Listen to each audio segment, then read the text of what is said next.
Ladies and gentlemen, welcome back to What the Duck. We're here with episode number 15. It's been a while since we've done one of these, but our team is here. Some sicker than others, but we've got Slacks, Purge, and Suns fan here once again, and myself, Sayori. Fellas, how are we feeling? Starting with you, Mr. Slacks. You've been busy all over that Southeast Asia. I have. It was a great event. I got sick on the way home, though. Breathing in that, what region is that? The Philippines? Yes. I don't know. Ecuadorian air? Nope, that's South America, but good try. Right. Equator? Equator air? Tropical air? Dude, what are you talking about? We were inside the whole time. Don't judge me, Purge. All right, Next. Purge, how are you doing? I'm pretty good. Had like 2 days to play pubs now, and the patch is pretty fun to explore, so having a good time. I like transition. My sleep schedule fixed instantly. I got back and I went to sleep at like 10:30. Really? Last night I went to sleep at like 10 o'clock. I'm like completely set. Wow. I got lucky. You That's the piece dream. of shit. God damn it, Meanwhile, Purge. Slacks is waking up at 2 a.m. How messaging did me you to do do it? fails at 2 a.m. I mean, to be Isn't that fair, normally Suns when fan, you're- I don't know what your sleep schedule is. I always assume you're up all night. Yeah, I haven't been getting much sleep lately, but Yeah? starting to settle down finally. I mean, what's new in your world, man? What's going on in the wide world of team ownership?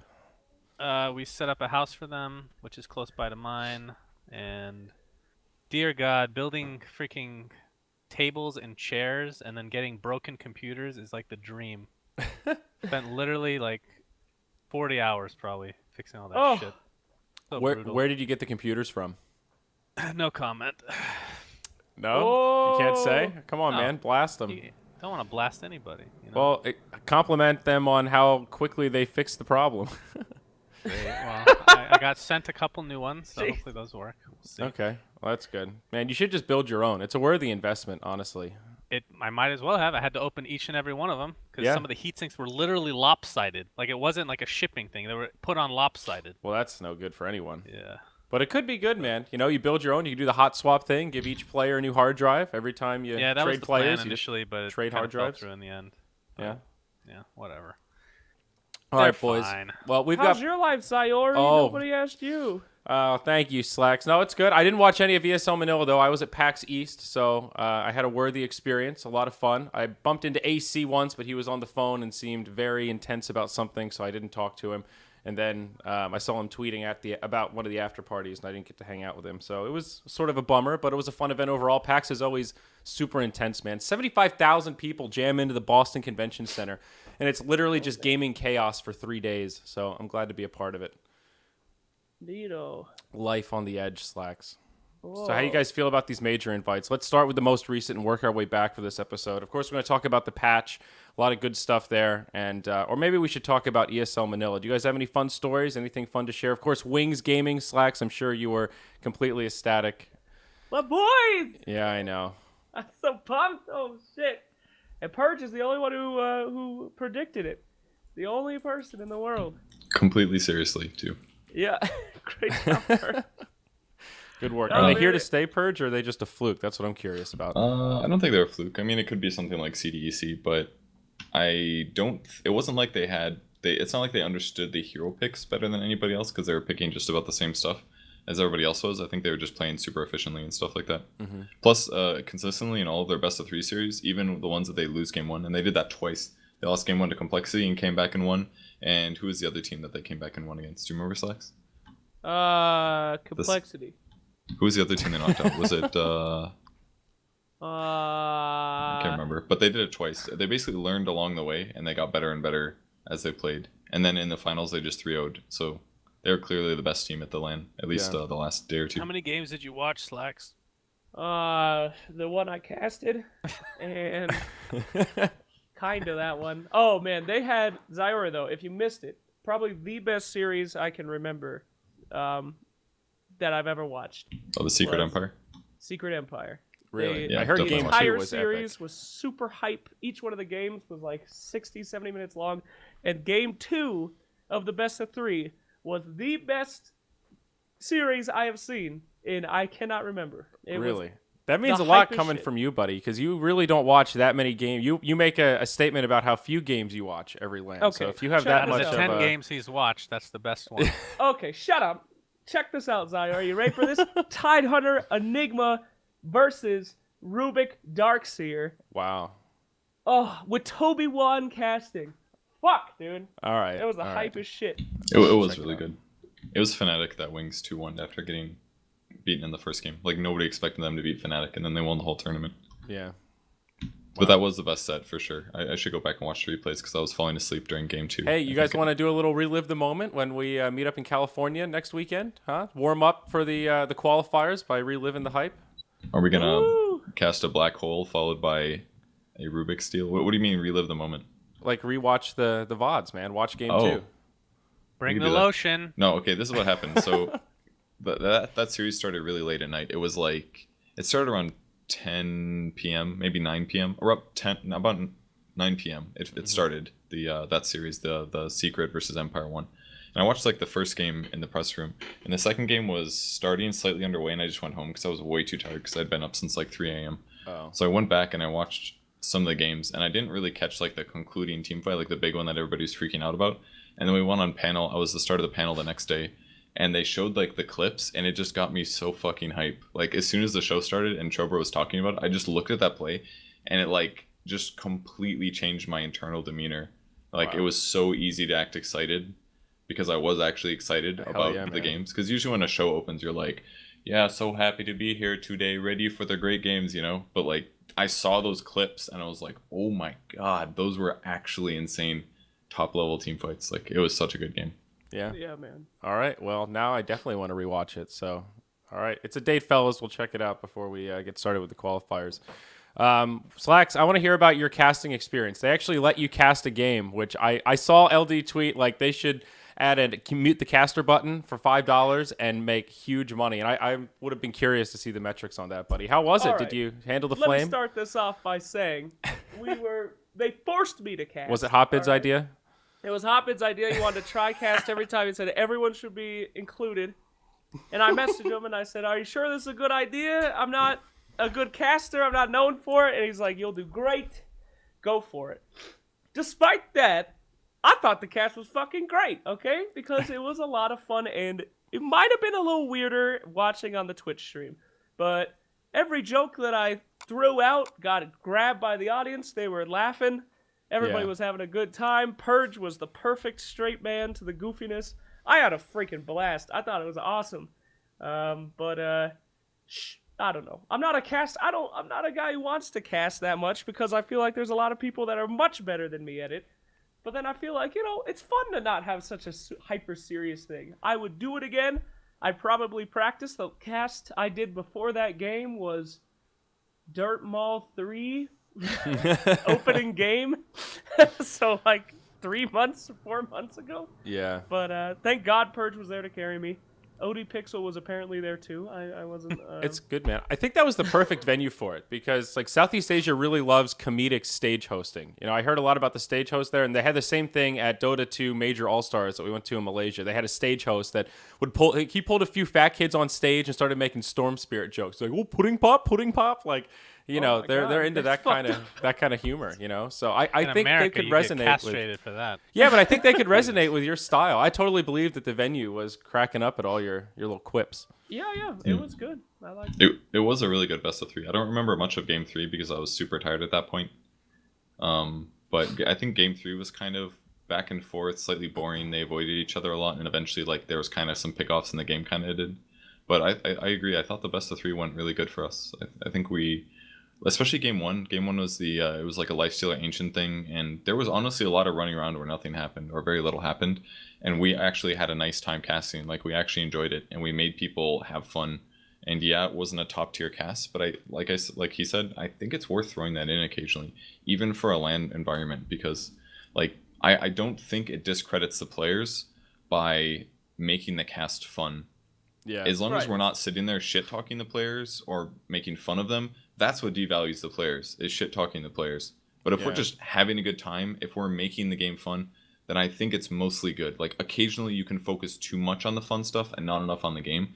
But like almost everything we talked about was game focused, I think. And I don't think Right. there's anything wrong with that. Yeah. That's the balance, right? And that's why I think it only works on TriCast, though. Because, I can't be smarter than Purge. I can't be more hyped than OD, but I could throw in something weird in the mix. But Yeah. I don't know if having like a comedy kind of relaxed cast would work with 2 people. But it was fun experimenting. I hope to see more tri-casts in the future. Yeah, no, I'm glad they did it. Tricasting can really be cool, and the dynamics are really different depending on the people. And as long as you put the effort in and you bring the people together, it's a fun thing. What do you think, Suns fan? Are you into the tricasting? You strike me as a tricasting. I didn't watch any of the TriCasts, so Great. So you watch 0 games, is what you're saying? yeah, that's correct. Okay. No, I didn't. I watched some of them, but I didn't have the. Oh no, I watched one with Slacks, the first, because you cast 2 series, didn't you? It wasn't just 1 series. No, it was just 1 series. Okay, then I watched game 1, then I went to bed. 'Cause game 2 I did not watch for sure. That was the Gary the Golem one. Yeah, Gary the Golem. Yeah, that's right. Yay! Yeah, that was the best one of the 3, I think. Yeah, for sure. I mean, it's good with the right people. I mean, I've always said this since the beginning, because in Han, that's all I did was tri-casting, and it just has to be the right people. And if you put individuals that can't relate to each other, I mean, I'm not gonna name any names, but there's people that just can't cast with other people. It's just plain and simple. Yeah, I think my They're favorite not good at adapting tricast more than anything. that I've done was me play-by-play, Merlini analysis, and LD being third wheel. And we tried it the other way with LD doing some play-by-play, and it didn't work at all. It had to be like, him asking different questions, but it can show your variability as a caster as well. Slacks has the mentality for it, I think. All right, guys, I want to talk about majors, man. I want to talk about teams, the invites, 12 teams being invited. What are your thoughts? Suns fan, I want to start with you, man. What do you think? Lobbing out some softballs here. LGD, Navi, Alliance. You're gonna be super disappointed with my answer. Okay. Oh, I don't think I should talk about it, because I'm just gonna flame. So Come I on, should man. probably sit out of this conversation. I mean, I think you are asking him to say something that very extremely affects his brand. Like the fact that there's 1 less qualifier spot means his team is in a much that's harder the thing. place. That part doesn't even bother me. You know. Shazam's not that scary. No, I'm not. It's not. It has nothing to do with there only being 1 spot. It's the principle behind them changing rules and catering to teams that are more popular. That's it. Yeah, I maybe mean, I'll course, I piss can get you more off enough to specific, make you but- talk. I mean, I'll talk. do you I love have it. to? Like, all right, Shannon and I haven't talked about this personally, so I'm just guessing. But I'm just gonna say what I think he's saying, because then it's unbiased, whatever. A lot of people were unsure if Alliance wouldn't get invited, if OG would get invited. Everybody pretty much didn't expect LGD to get invited. They haven't played very well recently, apparently, but they do have like an amazing squad, and they have a team that's literally been there consistently at every TI. So, like, the fact that they didn't have to play through qualifiers is kind of bullshit, and it does take away a lot from people that could potentially qualify. So it is kind of weird that they changed it.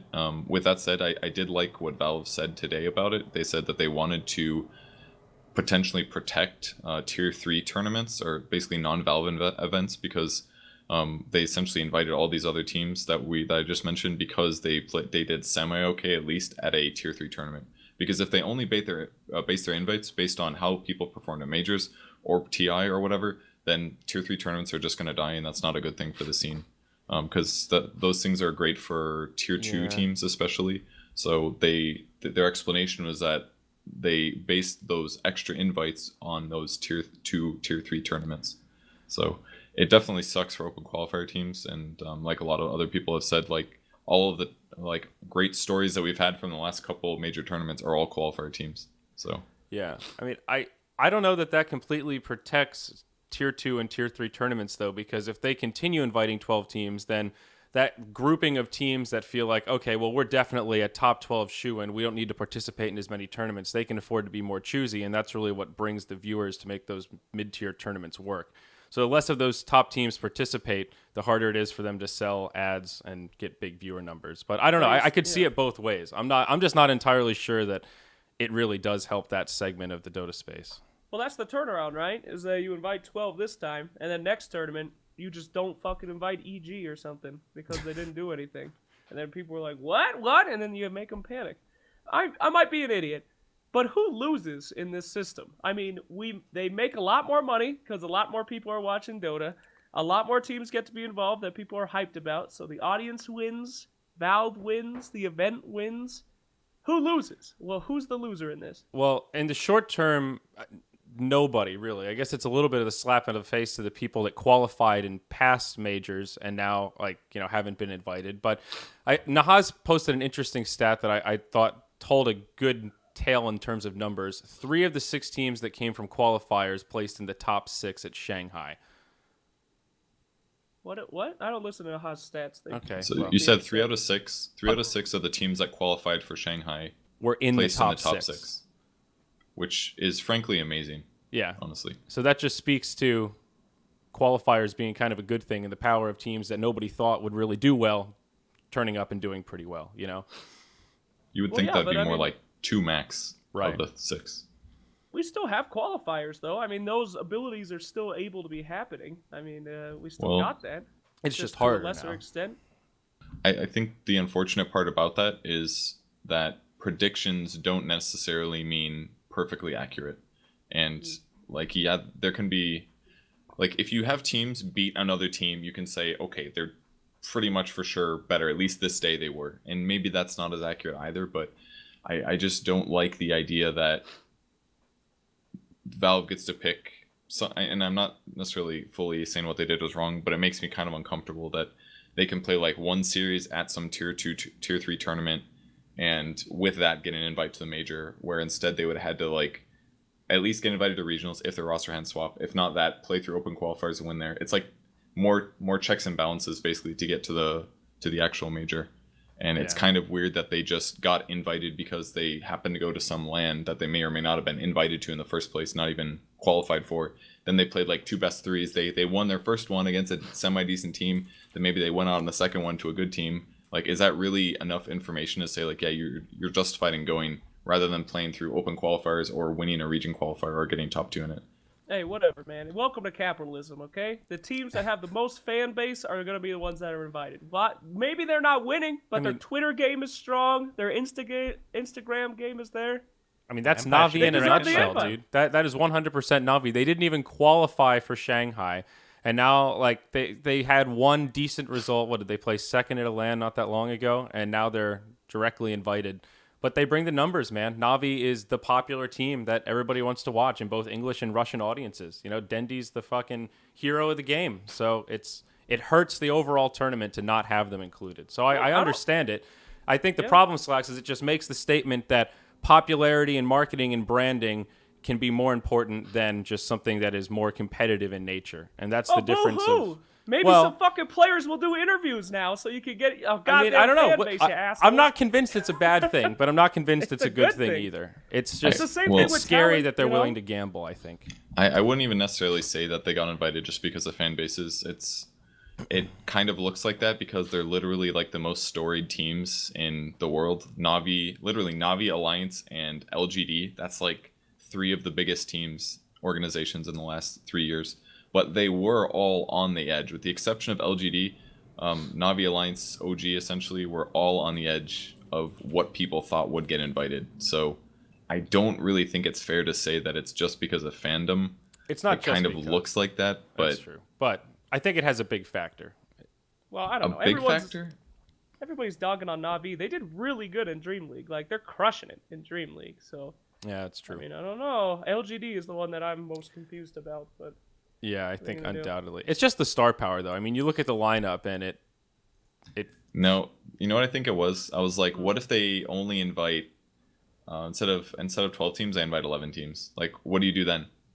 Like, if LGD really didn't make the cut, like, That's you interesting. can't just not invite a 12th team, because then you have to give another qualifier spot to some other region, Yeah. which isn't fair as well. Why not New B, then? Why LGD over New B? I don't know. That's the final question then. Then you're coming down to like inviting a team. You basically have to invite a 12th team. So now you have to find somebody that doesn't maybe completely deserve it, but kind of deserves it, and then it just comes down to a judgment call. At that point, you're close to a coin flip in some ways. I haven't watched any newbie games, so I can't really comment. But Yeah. it was a Now, hard decision, I'm There's sure. multiple factors that I'm not going to talk about, but the one I will is the invites themselves. They had a tough choice. They had to leave one good team out. So instead, they invited 3 teams that didn't deserve to come. Whoa, mysteries. Was it DC? Don't say anything. No, it's just one of the things that happens. You know, you Yeah. don't want to be the bad guy, so you just go all out and invite teams that may or may not. I mean, it's obviously subjective whether and it's a lot of opinion based on whether the people deserve to be invited or not. But at the end of the day, it's Valve's decision, and they can make the rules, they can break the rules, they can do whatever they want. And this proves that. Like, I'm a fan of just transparency, but that's not gonna happen. No, that's not gonna happen. If you put yourself transparent, then you're held by rules. Who wants to be that, dude? You gotta have things be random and psychotic and make stats people have heart attacks. All right, I wasn't sure if you're being sarcastic or not for the first half of that, but now I get it. But I don't completely blame Valve for not being entirely transparent, because they do kind of shoot from the hip a lot of the times, and they adjust things as they need to. And if they make all these rules, they have to stick to them, or they have to announce every time there's changes way ahead of time. So if they just kind of wing it, then there's going to be drama, but in some ways there will be less pitchforking. Is that fair to say? Yeah. It feels like we're so far into this quote-unquote season of majors. Like, why not just make the next one 8 invites, go into TI, and then do this for the first major of the next season or something? You know, it seems a little funky to change it partway through with no announcement and just sort of... I mean, I don't know. I sort of agree with Slacks as well, though. Like, I don't know that it's necessarily bad to experiment. Maybe this is going to work out well, and teams will participate in more third-party stuff, and we'll have more lands. It'll be awesome, and I don't know. Think positive, right, Slacks? Yep. I will say this: when has Valve's invites ever been wrong? When have they ever had bad teams there that didn't do anything good? Zephyr. That was your fault, Bert. They trusted you, and you fucked them. No, but I don't know. Okay. I'm sorry to stay on this, but why is it bad for the qualifier teams? Because don't they have less competition now? So inherently, it should be easier for them to get to the event because like their biggest competition is taken out. It's technically bad for the qualifier teams who don't have a region taken away. So for example, if I'm playing NA, I'm not worried about or Navi or whatever, Navi and Alliance, right? So now basically these other regions have gotten teams taken away because of it in some ways. Okay, so like the EU qualifier people are they're getting the most boned or something? The most helped, I think, because if you get at least, because that's 2 less of the good teams. All right, so the 3 teams that people were unsure who would get invited were OG, Alliance, Navi. That's 3 EU right there, right? Mm-hmm. Like, that's 3 good teams, and I'm going to say good definitely because they're definitely top 16 or something close to that, if not. Those teams all got invited. They don't have to play against them in EU. So I'd say out of all the regions that got most help, it was definitely EU. The one region that got maybe slightly screwed was C, perhaps. But I mean, maybe there's another reason why they did it. I think Blitz was talking about that privately. He's like, which C team is going to qualify now? Like, who's the 3rd best C team? Are any of them on this level? It's hard to say. Sig Trust, maybe. They got beat by Fnatic in the C Kappa finals, but they put up a pretty good fight. It could be Mineski, Rave. I mean, you know how that region is. All those teams can take games off each other, so it could be interesting. May the best man win. That's all I care about. You're not good enough to make it through the qualifiers? Boo fucking who. Hey, Purge, when you mentioned like the idea that you couldn't just invite 11 teams, do you think there's any credence to separating EU into CIS/Russia versus EU West? Because there are a lot of CIS teams. I think it's a bad idea because I like the idea of keeping it both Europe. If anything, there's arguments to be made that Europe has too few invites, whereas like America or C has too many because of, I know there's way more European players. Mm-hmm. I think there's like there's 2 times European player base. Basically, if you put NA and C together player base wise, it's equal to Europe, including Russia. So if you do 2 to each region, it's too much for NA and C. But the benefits of that is that it encourages people in that region to get better at Dota. So more teams from those regions will get in, which is overall good for the esports ecosystem in some ways. But it's definitely not fair to EU teams as a whole. But I don't think splitting it would be good, because then if either region happens to suck when it comes down to a major or a TI, then it's kind of true. It just kind of both are slippery slopes as well. I guess that's the only region that I could see kind of splitting. I mean, right now, quote unquote, EU West would be a little bit weak. There's a lot of like Russia, like Empire, Vega, VP, Spirit, like Navi, I guess is still like a CIS team. So, but there have been times in the past where there's a more centric force around Eastern or Western Europe. I don't know. Just spitballing. What are you gonna say, Suns fan? No, it's just a slippery slope if you change the rules like that, I think.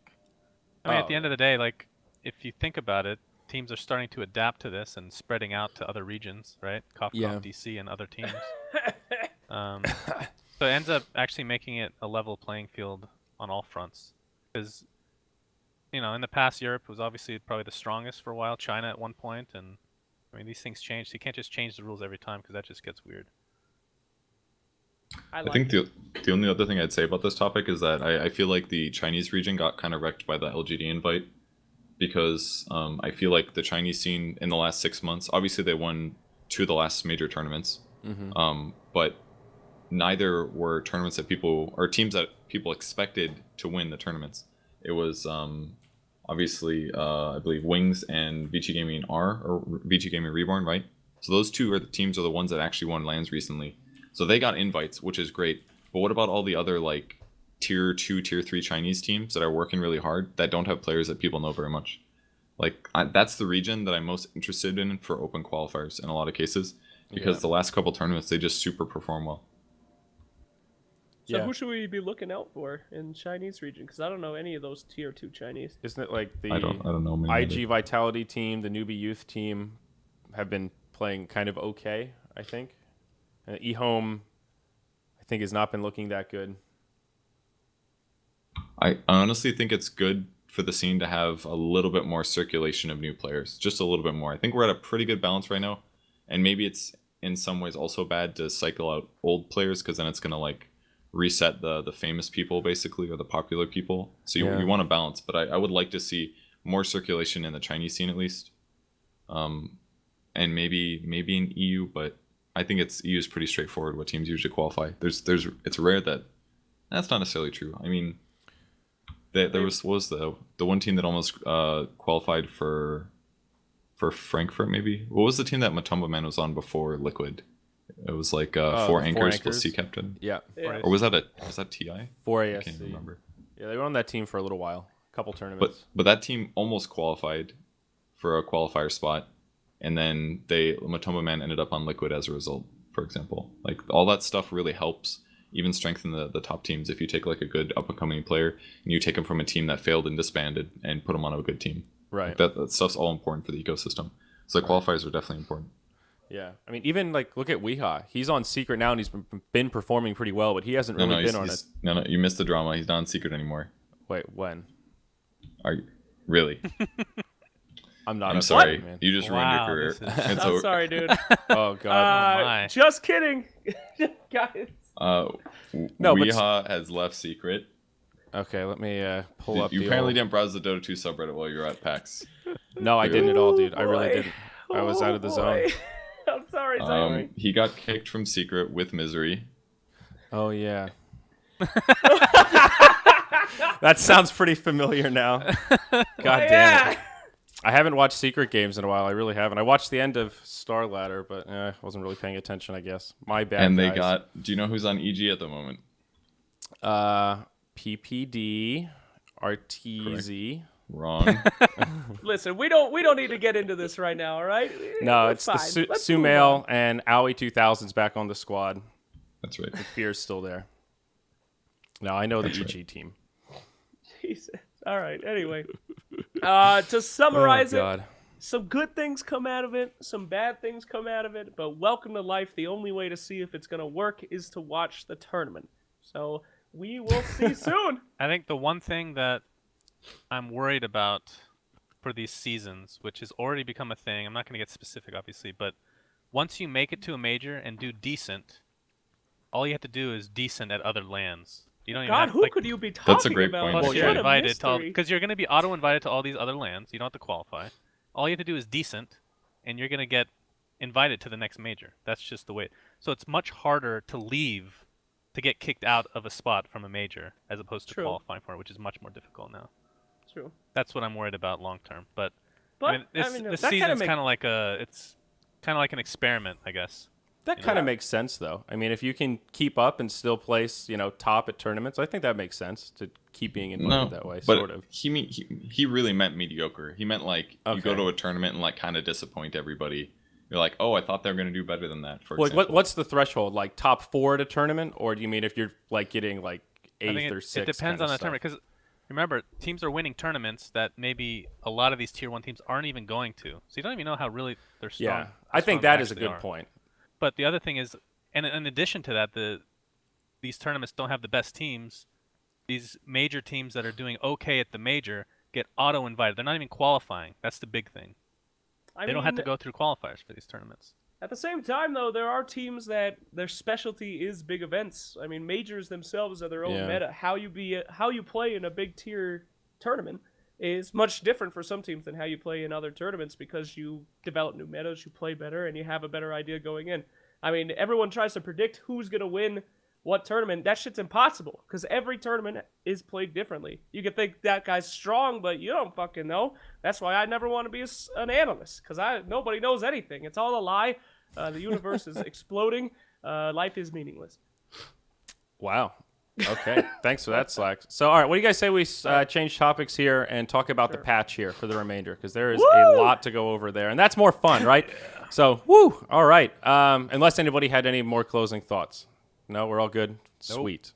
All right, so if you haven't watched it yet, Purge did a long patch video going over all the top stuff. I vote we talk about highlights, big changes, and like kind of big picture stuff. I want to talk about the scan ability first because that is one of the bigger changes, something that I never really thought to be added into Dota at all. It reminds me of StarCraft 2, the old SCVs, SVCs, whatever they were. The Terrans used to have it from their orbital commands. That's what do you guys think? Is this cool? Is this a good addition?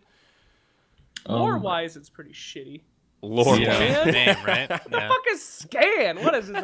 What are we playing? StarCraft over here? How about Eyes of the Ancient? And then it's like a little circle, like I'm fucking Call of Duty calling in a Predator drone. Jesus I agree with that. Christ. Although it shouldn't matter. It kind of does. It ruins the immersion, you know? Yeah. Activate scan. I mean, Predator drone online. Actually, at first when I read it, I was like, "Fuck this shit."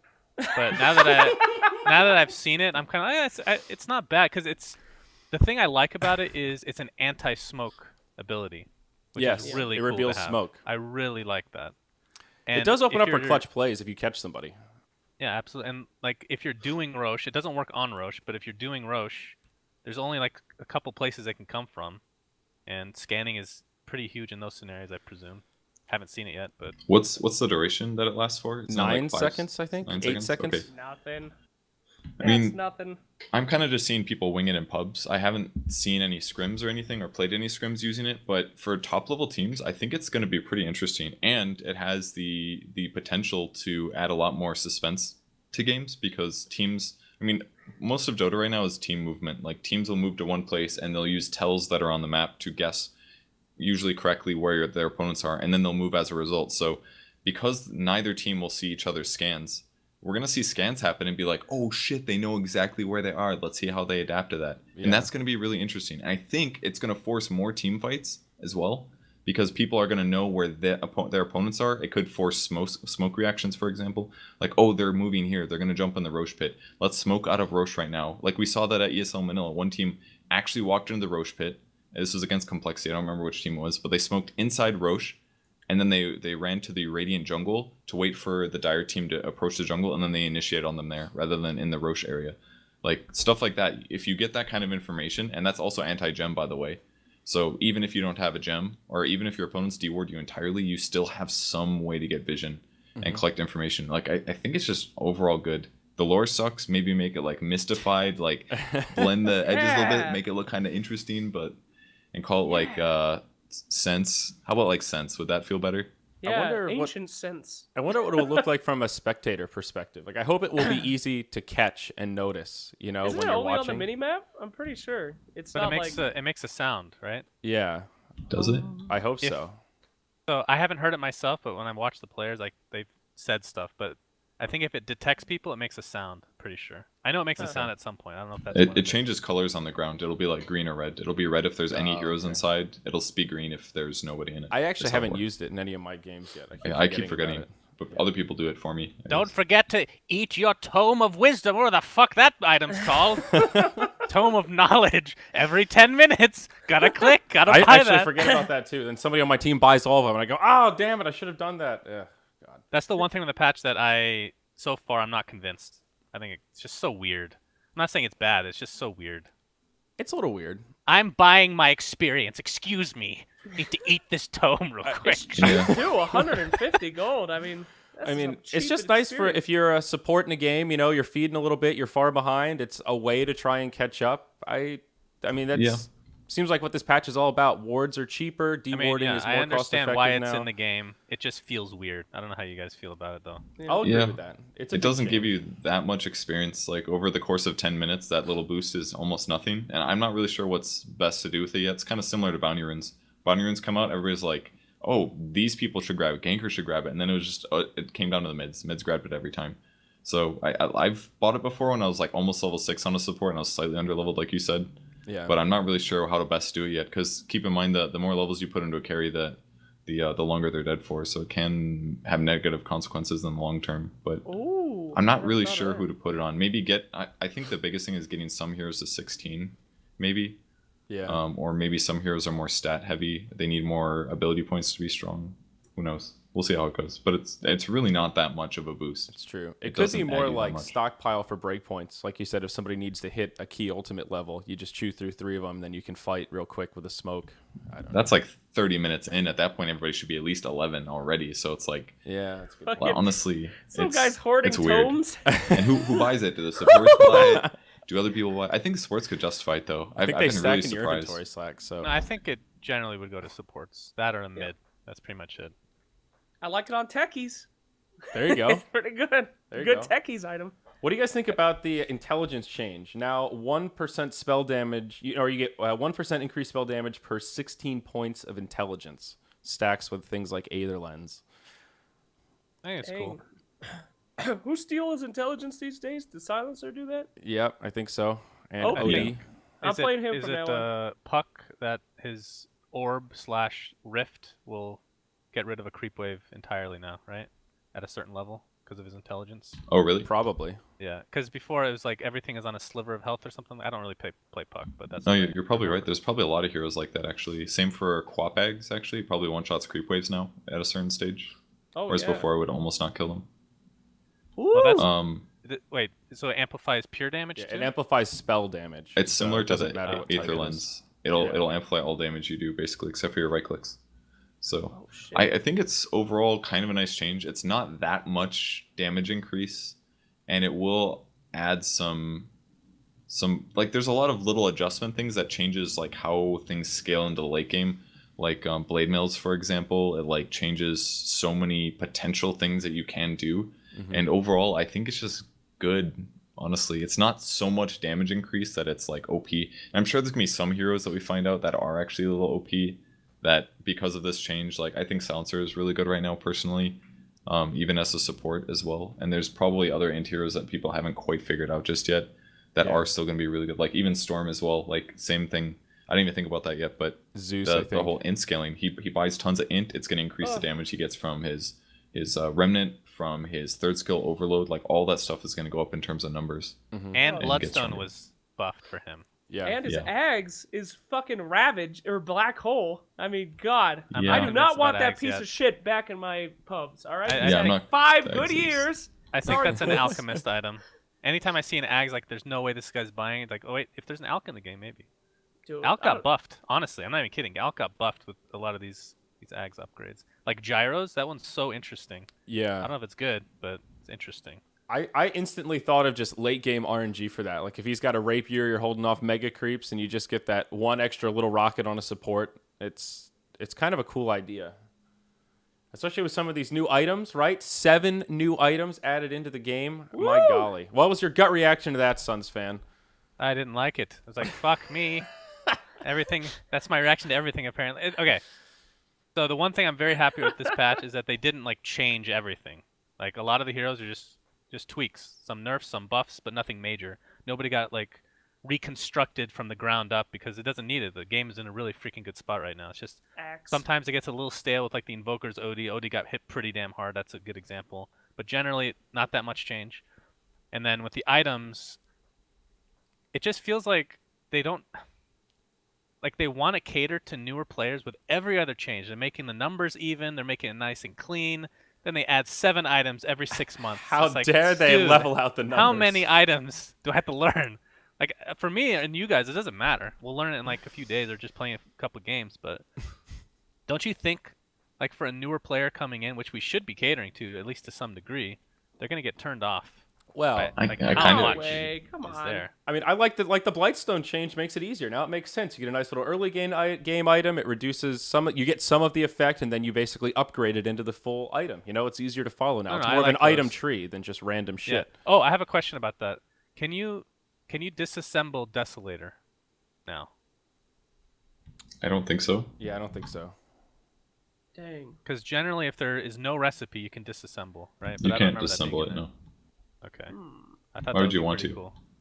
Well, you can get rid of it for like a BKB Mjolnir or something late game since Deso sucks on some heroes maybe. I mean, I was just thinking out Then loud. why 'cause- would you buy it? Well, Deso's good like early mid game, but like by late game it's gonna be shit. You're gonna have to sell it. As Okay. opposed to you could just disassemble, build Mjolnir, and What do you- BKB. What do you guys think about the new Super Orchid, the Bloodthorn? I keep trying it out, and it keeps backfiring. I tried to get it on Exactly. Sven, and that was not good. Sven? Yeah. What the? I was just thinking the attack speed would be nice, a little bit of lockdown, get some mana regen. You know, it was All a right. disaster. All right, Blake. All right, that weapon. What's it called again? Bloodthorn. Bloodthorn. Bloodthorn is the new Silver Edge. Everybody buys it, and it's bad 85% of the time that you buy it. That's Yeah. literally how the item works. That's you how it don't feels. don't buy it. It's only good. 7,200 gold. It's just not like it's so much more expensive than what an orchid is. It's like what 3,000 extra gold or something. Like yeah. that's only worth doing if they don't have BKB. If they have BKB or Ghost Scepter or Manta, the item is hard countered. Hard countered. It doesn't do shit. Don't buy it then. If like, and most of the time when you buy an orchid, by the time you get orchid, you only have like 5 or 10 minutes until they get finish their item that deals with your orchid anyways. So there's almost never a case where getting that item as an upgrade is worth it. The only time I can think of is if you're playing like Quap, you can get it like as a 6th item, for example, if you already have orchid. Like that part is good. You can get it as a 6th item and it's going to scale you a bit better. But Yeah. you should never like buy orchid and immediately go into that item. It just doesn't fit on a lot of heroes. Like the only one that maybe does is Clinks. And even then there's still the same issue where people get a Manta or a Ghost Scepter or a BKB and it's countered. It's just not worth it almost all the time. Well, I don't know. Additional damage and the ability to crit for Clinks is pretty huge, but Well, Like, okay, what it's about the it's same good. amount? It's Countered. good for Roche because everybody will crit on Roche. Okay, like, that's yeah. cool. Theoretically speaking, obviously good for True Strike on somebody like PA, but again, you can just BKB and all that shit. The problem is nobody wants to buy Orchid to begin with. That's the issue, inherently. Yeah. So they're gonna have to change Orchid in the future. I don't know what they can do because, like, maybe make it not dispellable by Manta, but only with BKB. I don't know if Wow. that's enough. God. I think Orchid's in an okay place. Not that many heroes get it, but I think that's all right. It's an item Nobody that can gets be it. way It's too garb- powerful. No, it's garbage. It's a garbage item. Jesus. It's You know what really item's bad. real great? Teardrop. Oh, Wait, which one is that again? I forget the You mean the names. raindrop? You the bastard. raindrops, bro. I That's call why I them didn't know. teardrops because they make assholes cry on the other team. That's I the like magic that. damage one, right? Yeah. Oh, Yeah, that one seems pretty baby. good. It's Oh, pretty yeah. good. What situation did you guys buy it in? Because I only saw one person use it today that I thought was good. Omni Knight. You just buy it and hold it the whole time. That's I think it. you can dude. just get it. It's just for early game. I was an offlane bristleback and I got it. Yeah, how fast did it die? Um, I pretty just like fast. put them on the ground after I kill people, like, boo hoo, bitch, and then I pick it up. I'll tell you my That's theory good. craft after we're done. I have a theory Okay. craft on it. Okay, well, so the way that I see it being Okay. useful, this is the only way I saw somebody use it that I thought was alright, was for carries that are in the safe lane that don't want to have to buy a bottle or some other huge way to get regen. Like, and maybe allows you to skip Aquila in the safe lane as well, because you can buy a raindrop instead, because then you're only investing 225 gold into the early game, rather than spending like 600 on a bottle that's eventually going to be worthless or used. So maybe like Morphling, Spectre maybe in the early game, like some of those heroes that need a bit more mana in the safe lane It that can- won't get nuked very often and it'll last long then. Yeah, I think it'd also be good if they have like scary roaming supports. Like I was against a roaming Marana, so if I got hit by an arrow, for example, it saved me like more often than not. Situations like that, it's all right, but it is a little expensive, 225. I think the one That's issue which they should add is when it gets procced, you don't notice it gets procced. It needs. Oh, it doesn't like, have an animation? That's I what thought I was it does a told. I little haven't seen it myself. But, cleansy thing. well, if it does, it's not noticeable enough. I don't Yeah. think. I think you get a little sparkly for half a second, like a little raindrop, you know. I would like it to look like Fairy Fire, something similar to that. That's Yeah, really obvious. that's what I thought it was gonna look like, just like a blue fairy fire or something. But Yeah. Neat. So how about Time to the make a Echo thread. Saber? This thing is pretty slick, actually. Oh god, that thing is so nuts. I mean, Jesus. What? How much does that thing cost? Because the... It's Oblivion Staff Ogre Club, 2,600. Oh, I can't wait till there's some asshole Ursa that buys that. I can't wait till the nightmares happen. Dude, it's real good on Tiny. Pretty good on Sladar. Sladar. A weird item. Item I sucks, like it. guys. Pretty good Item on sucks. Slark. It's not disassemblable. Yeah, the item sucks right now, It's in my not? opinion. I mean, what's No, the it point should when you be, need like but an it's ogre not. club and an oblivion staff? So you can make an orchid and turn that into a bloodthorn after to continue making horrible item decisions? Well, you can't though. It's not even.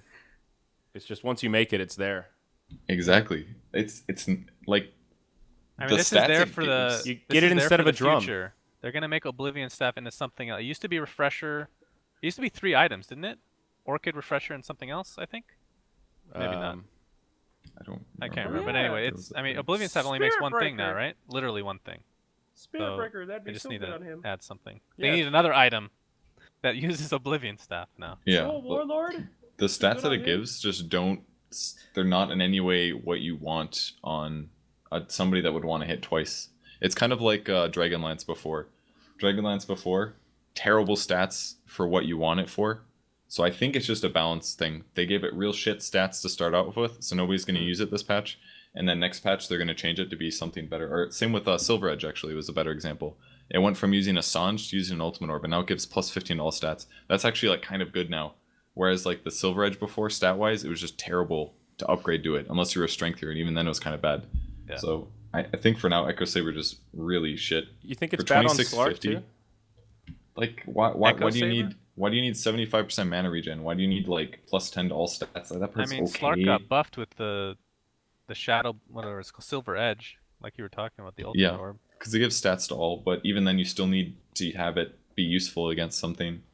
I think it just the Echo Saber just doesn't give you agility, so it's kind of bad on agility heroes. Just there's not a lot of heroes where I find it useful, and in a lot of cases, those kind of burst heroes do have a stun anyways. So you're gonna initiate with your stun, and then your slow thing is wasted anyways. So it's like only good if you're playing like a chase hero that wants to be able to slow. So maybe like a Lycan or something, but. That's interesting. But do you really need 75% mana regen and plus 10 to int on A how lot many of these chase Yeah, a lot of heroes? these stats are wasted on the heroes that would want it. That's the problem. Perfect. I mean, army it's item. it's just one of those items that's super underwhelming to start with. It's kind of memey, and then eventually it'll get buffed like Purchasing. I think that's definitely accurate. Yeah, how about Chaos Knight? That's a good suggestion. I like that one. Yeah. That was the only one that I thought of earlier that I thought would be kind of okay. But Because he has mana issues. The plus 10 int isn't so bad. I think that's maybe one of the better heroes for it, definitely. Yeah.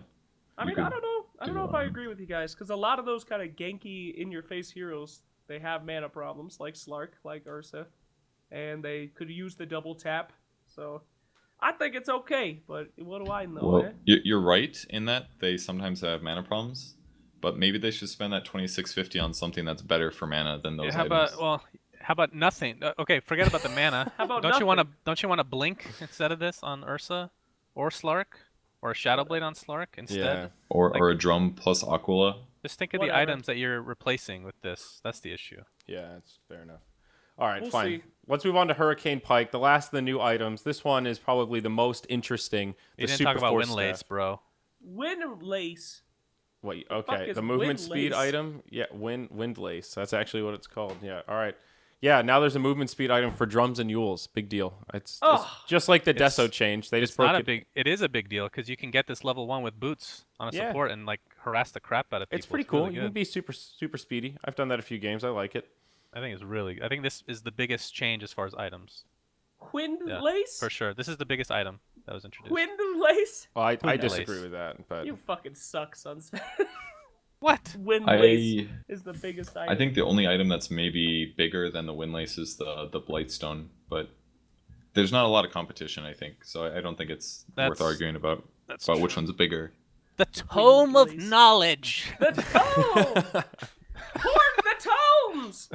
The Windlace is definitely good. I don't think it's like god tier like everybody's kind of saying it is, but against some heroes you may see it more commonly picked up. But I just like that it's making the drum progression a bit easier after they nerfed it. So I like I it. got a Crystal question. Maiden's not slow anymore. It's great. yeah. I mean, she Huge still question. is. Can as you slow. give tomes to enemies? I doubt it. so That'd that be funny. you store up 4 tomes. Right before you kill them, you drop it all. You kill them, and then they take a lot longer to respawn. What do you think? Well, they Wait, have it's to not use even gonna them. level them up. 14 doesn't level somebody up. Okay. Well, that Please and- click yeah, on those tomes I gave you. They had to click before it, you and die. 4 tomes means that's 40 minutes in the game, which means nothing. They're probably maxed out already. They'll give them like half a level. They'll be Give like, it to "Thanks, their like man." dead support, their poor support. Read that shit, bitch. Gotcha. That's good. Is that good? New strats. It's I'm just creative, thinking. I'll I'm give you thinking that. outside the box. All right. That's Yeah, how there you Team go. Wings won Manila. Thinking outside the box. All right. So Hurricane Pike, what do you think, Purge? Is this item as big a deal as I was watching that clip of Waga destroy people with TA, and that made me really question this item. I actually haven't seen it in play, so maybe I'm not the best judge, but it does give pretty good stats for ATA. That part's good, but either way, you still have a 4 staff on a TA, which is kind of weird. So do you remove your blink dagger from it? Now I have a question. Do both people move 450 units, or is it only 450 total? Both. So If you it's like the enemy. repel apart. Okay. Yeah. So it's like a full 400 used on enemies. So you use it 400 away, and then you're basically just blowing them up from like ultra far away, essentially like 1200 units. Yeah, so you It can can get a be- meld strike from just like halfway across the map or whatever. No, you can actually do it globally. You use this item on an enemy, you TP back to base, you can hit them 5 times. But you have to have vision. Yeah, you have to have vision. I like to think when of I it saw as this, a- the hero I thought of is it's just made for Enchantress. It's like the Right. perfect item for her. Oh yeah, and it's such an easy disengage. It's not like a blink dagger where you have to use at least some skill. You just pop it on them and you just jump right away. It's a get I out feel of like jail it's an free card. anti-blink. Isn't that what it is? People blink on you, and then you're just like, get the fuck back. Yeah. Because it's pretty far, Yeah, right? you can get it on Drow. I actually think you can get it on Drow. Oh, I like that. Yeah, it looks okay Yeah. for draw. Good stats. I don't like know. it. I Does can't it wait to work see this for- item in practice. Does it work for melee heroes, or is it just No. ranged? Well, Yeah. the pushback works, but you don't get the like imba attack The range. Imba ranged attack all of a sudden? Yeah, that part of it doesn't work. part. Yeah, I see what you mean though. Like you could definitely get this item instead of going Ags Dragonlance on Enchantress and do basically max damage from the start. Yeah. But the max damage is reduced to 385 pure at 16 and 245 at level 6. So it's definitely good. Enchantress is still amazing, I think. And she still could miss uphill and stuff like that. Like that when you're talking about that much range, people will be up close or down close and stuff. Yeah, and you can still use it like a normal force staff on yourself and allies. It says range restriction is not removed when used by a melee hero.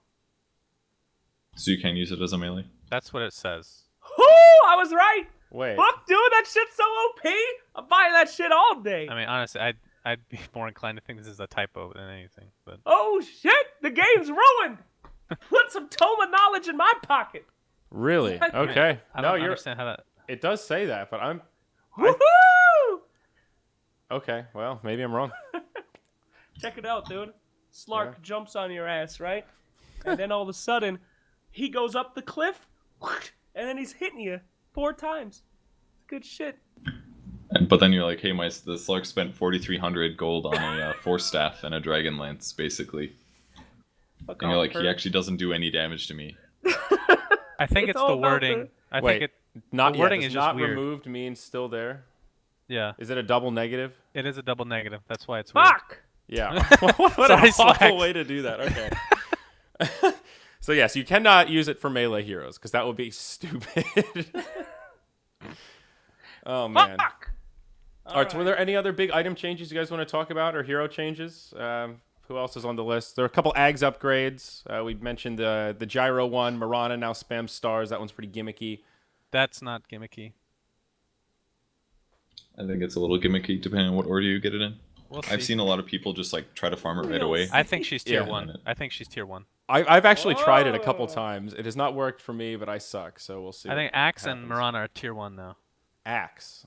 Yeah. Axe Omni Knight is gonna be the new Axe. And or the main OG reason for Omni Knight. Axe is Oh, the basically pure, blade yeah. mail. It's blade mail. Blade mail is so OP right now Why? What's the change? What happened? because it reflects the same damage type you're taking.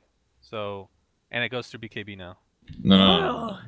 It only reflects through BKB if the damage If type that it's you're dealing to physical. the BKB guy or the blade mail guy is a type that goes through BKB. Yeah, So that's what I mean. physical, Yeah. some pure damage will get reflected, but in the same vein, like I countered it another way today. Teo was playing against a Legion commander, and I was a Crystal Maiden, and I was like, I'm reflecting magic damage back to myself. I guess I'm building a pipe, and I built the fucking pipe on CM, and then when I nuke him, his blade mail sucks ass. So you can counter the same thing, physical damage with armor. Maybe it's not the best solution, and you're still going to have these extremes, but I think it's not going to be quite as bad as everybody thinks it is right now. I mean, it's still really good. Like Axe. Well, the other big thing is the whole. It doesn't wait for the reductions either. That's huge for specifically Axe. Because if you call with Axe, you gain what 40 armor. Like, okay, this was my thing back in the day. Everybody used to buy freaking blade mail and Axe. I never understood why. Because you blink in, you call, then you blade mail. You're not actually reflecting that much because you're not taking that much damage because you have 40 armor. Now it reflects back the damage you're taking before the reductions. So it's actually pretty big. Axe gets this item every single game now. Well, goodbye, Necrophos. Wow. Yeah, You're kind of right. I think for physical damage, you're right. It's way better on him. But for other damage types, it's basically up to the person casting on Axe to deal with the blade mail now. Is kind of how it works. It's not just you buy BKB and the problem solved. Yeah. So in some ways it's better, but in other ways it can be worse. Like I said, if you get a pipe, then all of a sudden that blade mail that guy bought is kind of worthless. I'm not saying it's like it's going to be the best item in the game for every hero. It's definitely not the case. But it's compared to what it used to be, it's so much better than what it used to be. Especially on Axe. I can't wait. I'm gonna. The one change we don't need to talk about, but haven't tested it out. I'm interested to see if Brewmaster is a lot better now. Like, how much damage is he doing to buildings? There was a Reddit thread about that. The damage he does to building. I don't know why you bring that up because you shouldn't be hitting a building with your Brewmaster ulti anyways. But hey, that's you never know. They did the numbers. You can rack somebody depending on how. Maybe with like an AC Vladzora, it's possible. But it's not like you're increasing your damage. The damage changes. Was he buffed? Yes, he definitely got buffed. I looked at the numbers. Okay. He used to do piercing on his stone one, which is 50% to heroes. Now he does normal damage, which does 75 to heroes or maybe does hero damage now. I can't remember. But basically, it was like a 50% damage buff at level 1. The Wind Panda does way more with the Windwalk ability. So if you play Brew correctly, you should be Windwalking every 5 seconds for the bonus damage because that does hero now instead of piercing. So that does way more damage now. But I think overall, the damage increase the guy calculated it was like 15-20% more with right clicks when you use Brew Split. So it's definitely more. It's definitely more, but it's not like mind blowing more. I thought it would be more, but it's the Wind Panda is your main DPS now, basically. What do you guys think about the Abyssal change? The Vanguard now instead of Relic. Is that a nerf or a buff or just inconsequential? I think it's interesting to take an item that was like all damage and pure aggression and now make it sort of a hybrid item. I think it's kind of anti-synergistic. It's very anti-synergistic, and is that a good thing or a bad thing is the real question. I'm just thinking, does it open up more possibilities for either a hero that would normally want to buy Vanguard and now they have an option to get a BKB piercing stun, like Axe, for example? Is that possibly a buff for him? Are there other heroes that fit into that category? That's what I'm thinking about. Axe could definitely buy it now. He could go like Vanguard into Abyssal Blade and get a refresher, and then he could like blink call for 3 seconds, and then Abyssal Blade, and then refresh and do it. He could literally stun somebody for 10 seconds. Or does it open up a possibility for someone like Slark, for example, to get a Vanguard early on and be super tanky and unkillable and then be able to transition it into an item that he would normally get anyway? That might be a weird example, but thinking about it the other way. Like that, it's honestly just weird in a lot of cases. Yeah. Like all those heroes that buy an Abyssal Blade, they want to lock somebody down and kill them. You buy it for the stun and for the damage that it does. Right. And now it's like survivability and killing. Like it's weird. It doesn't really make sense. It's a weird change. See the return of the anti-mage or Spectre Vanguard. That's what may happen. Yes. There's going to be more Vanguards. Much better example. Yeah, how about AM? Vanguard AM? Yeah, I think Vanguard over Vlad's maybe is what AMs will do instead. Yeah. Perhaps. But it definitely, Vlad's is worse than it used to be. So it's not the worst thing ever. And Abyssal, you kind of need it at some stage for AM for sure. Because you need a lockdown. Right. But there's not a lot of heroes that are like, yeah, I'm happy to get a Vanguard over over a Sacred Relic, Yeah. All right. Well, any other big patch changes you guys want to talk about? Slacks, got anything else? We're over time, gentlemen. I don't think we have too much else to talk about. No, can't wait for the Manila Major. Should be interesting. Woo. That's it. I'm interested to see how the qualifiers go with the new items. Oh, All I yeah. care about. No, it should be one hell of a qualifier. Also, Riki added into captain's mode in his current state with Tricks of the Riki! Trade. That's kind of interesting. See if he gets was- any love. Very OP Support hero. Ricky, probably. Just wait. You think so, What was that? Slacks? Oh, quite OP. Okay. The days of Gem are over. Because guess what?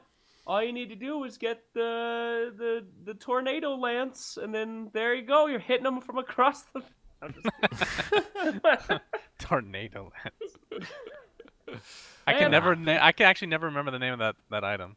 Shadow Pike, is it? Thunder Something Pike? Wind Pike? What? Windpike? Man, F this stuff. Hurricane. Hurricane, there you go. That doesn't even make sense. Are we near a body of water valve? A hurricane is a tornado from a body of water. Stupid. Pretty sure that It's means not they're gonna put water. in a cosmetic, like a gem, to make it into a hurricane.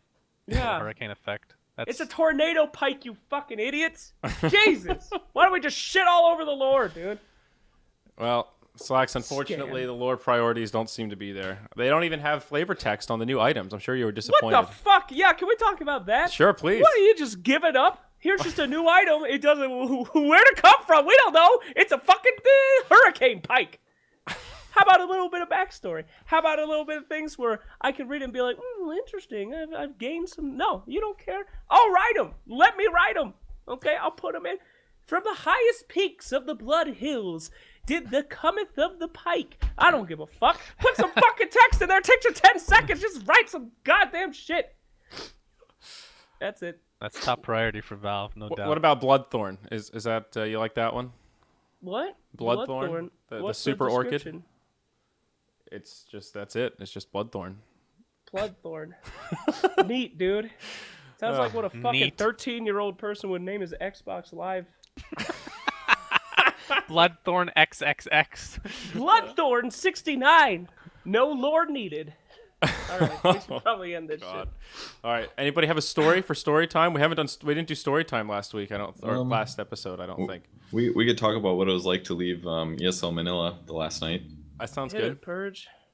So Slex's story is a little different, but basically we stuck around a while, and I was walking out with Cap, and we were walking to the car entrance, basically like the drive-in area, and I heard like some yelling as we were approaching, and I was like, I don't know what, somebody's like chanting or something, and as we were approaching the exit door, I could see like kind of far away there was like people waiting outside by where all the barricades were, by where the cars would park. And as soon as I saw them, and I was pretty sure they could see me, they started yelling louder. And you go outside, and there's just like 300, 400 people, like all pushed against the wall, and they're just fucking screaming, like super yelling. And me and Cap walk outside, and it felt like the most celebrity moment. Like I've never really like felt like a celebrity before that moment, but that felt like real celebrity shit, where it goes from like everybody knows who you are, which is whatever, not a big deal, to like people are like yelling to get your attention. And maybe it's just a representation of how people from the Philippines kind of live their lives. They're kind of like, at least if it's like the way they drive, they don't really care about the consequences. They don't like think about the long term. But like, for example, I just saw some guy there.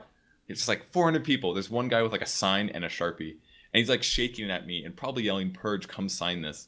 But I'm like, there's actually 500 people here. There's no possible way that I can go sign for him in some cases, because then I have to go for everybody. And there's so many people that it gets into like mob territory. Not that they would do it in an angry way, but there's still mob aspects of like a peaceful mob. So like they just fucking yell. They were so fucking excited. And they definitely were Dota fans, because they were all wearing like Navi shirts and like random team shirts. But like Capitalist made a video of it when we were out there. But it's just not the same as being there, because you feel the roaring. It's not just you hear it. Like on the video, you could hear it. But when you're there in person and you're in this like concrete underpass thing, it was just so loud. It's like the same thing going to LAN versus watching a hype moment on stream. It's completely different. And it was a very weird feeling to go through. And then we sat around. We did like a running like high five to everybody. And even that felt scary sometimes, because like my running speed was slowing down because I was hitting so many hands. I was like, if somebody just grabbed me and pulled me in, it would actually be kind of scary, because there's like 8 people that want to like, you know, get your autograph and like take pictures with you and hug you and stuff. And like it was that like slight human terrifying feeling where you're actually feeling a little scared because there's so many people and you don't really know what's going to happen. So it was a very weird So experience. everything Nikki said was correct. Did Only, she tell you the same thing, or? I mean, she did a lot of. There's a lot of things hyped up about Manila. It was like, oh, it's gonna be stupidly hot, and it was really hot. And I know it's gonna get hotter in the summer, but as long as you're in the shade, it's not that big of a deal. It's like definitely really hot. It's the hottest place that most people probably experience. And she said, oh yeah, everybody needs bodyguards. But I didn't really agree with that aspect actually. There's like security checkpoints literally at every mall and hotel and stuff like that, and there's like guys with guns standing in front of banks all over the place. But in terms of like the rabid fans, not really. I don't really agree, except for that moment. Like, well, so that moment you're talking about is what I'm picturing. And if you go to sign autographs, you might need somebody maybe, like. Yeah, like they had accurate? like they had bodyguard guys all the way across the stage, and we would go down and sign autographs sometimes, and they would do things like tell us when the game was about to start, like, oh, there's not much time left, and then they would be the ones that would like basically get everybody to get out of the way. So I guess they in some ways were the people stopping any kind of like weird stampede crap from going on, obviously. But and I think they had a purpose, but for most of the event, I don't think that was necessarily necessary. Maybe if we were walking around in the common areas, but most of the time we were backstage, so it wasn't a big deal. But the only weird thing about that thing was that they were kind of cheering for anybody at some point. Like at first I was like, oh, they just really like Cap and I. But then like some production guys come out. They have no fucking clue who they are. And they're just fucking yelling. And then he got them all to like make noise. He would like point one way and they'd scream.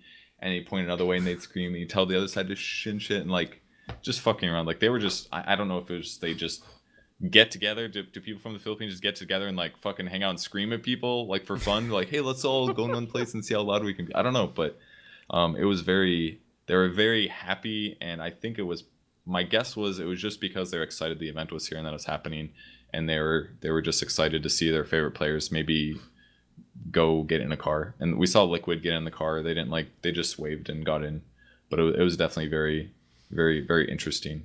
Yeah, but it didn't completely make sense to me for sure. That crowd was so much more hyped than like Frankfurt, nation full of pimp uncles. Ooh, hello. Just kidding. All right, but it's the same in America though. Like when you go to TIs, like people like line up. They're pretty straightforward. Like they're slightly introverted. But there it was all like, I need to get a picture or get a sign with that guy. I mean, think about it, man. They'll make huge lines. They live on an island, and it's not that often people from Europe and America just come out and do like a massive 6-figure tournament in their home city. So they're excited, man. They're pumped up. That's true, actually. When we went through security on the way out of the airport, like the two people at customs asked me if I was with the ESL tournament, but they didn't really know what was going on. They just asked about it, and I think the person I checked in with at the airline, they also asked about if I was with the ESL tournament. It's a big deal. So it clearly has infiltrated their community a little bit. I mean, I'm sure it was all over local news, man. They played some of the matches on TV, I know. Yeah. In summary, I don't give a fuck if I don't get invited to events, typically. But that crowd was one of the hypest crowds I've ever been to. And if I don't somehow finagle my way back to Manila, I'm going to be pretty depressed. I've never been so excited in my fucking life, dude. Those guys are crazy. When we're like filming shit for this thing, I'm walking around doing a tour with a camera and a microphone, and we're like interviewing people, and guys just come up and they're like, yo, picture? And I'm like, we are literally doing something. And then like 7 more people. We tried it 4 times. We could not do a tour because these guys are so hype. It never stops. I love them. They're fucking animals.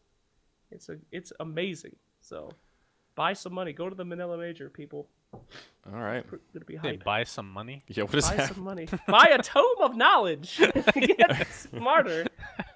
Then find a way to the major. Oh God! All right, good recovery Slack. So last thing, Canada Cup Season 7, boys. It's coming up. The first day is actually tomorrow. It's kind of a funky schedule because of the qualifier for the next major. There's one day tomorrow, 5 best of ones. Mott's going to be casting Complexities group. It's going to be fun and exciting. And then I don't think there are any more matches until May 9th. So we have a nice break, and then we're all headed out to California to do the giant BTS hub. Basically, everybody's included now. Just saw Blitz is going to be there for a few days, Toby as well. So it's the whole crew. It's going to be a lot of fun. I think we head out this weekend, and then a lot of Dota to cast. So that's it, boys. We're out. We're done. Yay! See you next time. Thanks for watching What the Duck. Thanks, everybody. Bye.